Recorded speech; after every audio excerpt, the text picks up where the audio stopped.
What's up, guys? This is going to be my first review. Please ignore the sunlight that's reflecting upon my face really badly. Mostly because I have my windows open, kind of letting the apartment air out. So, we're doing a review. My first review of Ratchet and Clank Rift Apart. This was one of those games I was really excited for when it got announced. I am a huge Ratchet and Clank fan. This actually be the first time I platinumed the game for the record, Ratchet and Clank game for the record, and I really enjoy this game, but it is kind of by the numbers at some points. The story is good. The story is very basic. It's very straightforward for the most part. Um, I do like the Rivet character a lot, though. I think if Ratchet needs to take a break in the franchise from here on out, Rivet's a fine replacement because Rivet is a good character. I actually like the fact that she kind of doesn't trust robots right off the bat, and it's really nice to actually see because we see in the Ratchet and Clank series everyone's a nice guy except for also the bad guys. But this one was kind of like, oh, this is a little different. It's like, Rivet actually feels like she has character. And I do like the fact this was, a sequel to Into the Nexus, the future trilogy, because they directly, deal with the repercussions of what happened in those games. And I was thoroughly enjoying the story for the most part. Like I said, it was pretty by the numbers, but it did feel like they were going into Ratchet's character a little bit, which was nice to see because he does have this kind of hesitation about finding the rest of the Lombaxes, and yeah, it also it's funny because I think we actually hear Ratchet's father about the Dimensionator and like how he traveled to different dimensions. Some dimensions he traveled to are PlayStation references. You guys might want to check it out, just so you can get the references. But yeah, it was nice. It was, the story was good. Music. This music, man.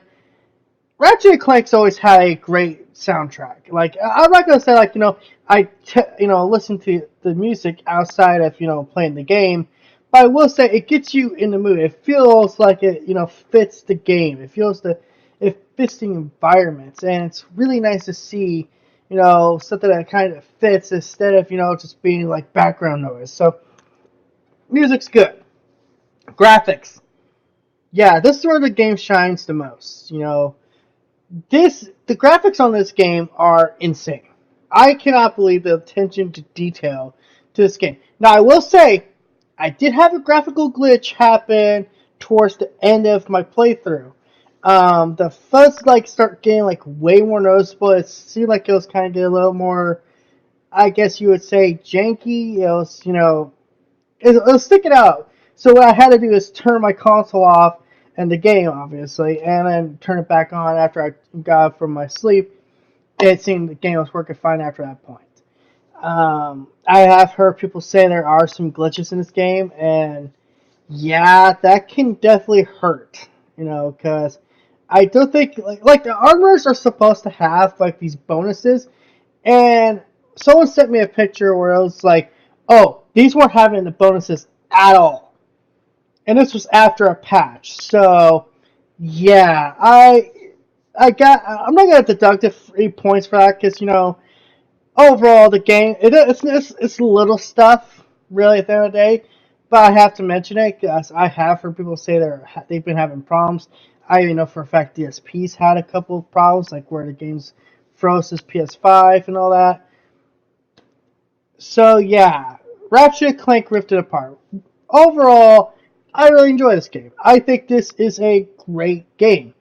I just wish there was a little bit more. That's the other thing about this game that's surprising. It's surprisingly short. Even trying to go for the platinum is not that much extra time. It took me maybe 2 extra hours.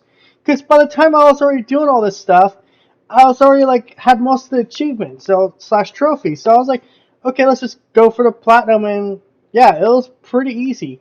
Some of the stuff you kind of had to look up guides for, but there were not really many collectibles to begin with. And the fact they add a waypoint, and later in the game you could get the Map-O-Matic, which reveals all the collectibles in the area. It's like it took the challenge away from collecting. And funny enough, the golden bolts like have no achievement attached to them. Sorry, I still keep saying achievement. I mean to say trophy.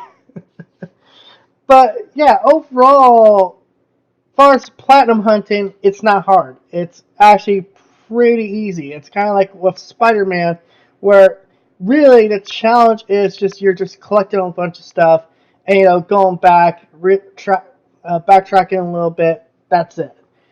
So overall, Ratchet Clank, while I really enjoy this game, I do feel like it's kind of basic at certain points. Still enjoyed it. Still love playing this game. I just wish that there was more. So maybe they can expand upon that with a sequel. But as far as like, graphics go, goddamn, this is a fucking masterpiece. And this is just the tip of the iceberg. That's insane on its own.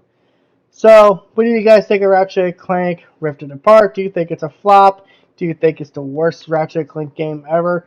I put it on a middle tier as far as like all the Ratchet Clank game goes.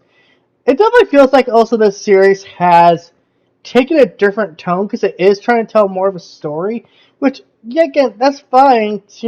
Obviously, I value storytelling, but it does feel like there's no longer that dark sense of humor at times, which I kind of miss that from the original Ratchet Clank trilogy and Deadlock, because those were fantastic games. So, like, those to me are like the higher tier games. But yeah, that are my thoughts. I'm gonna give you guys a little panel here, to give you my overall score and all that stuff. Until next time, guys, this is That PlayStation Gamer, signing out. Y'all have a good day now.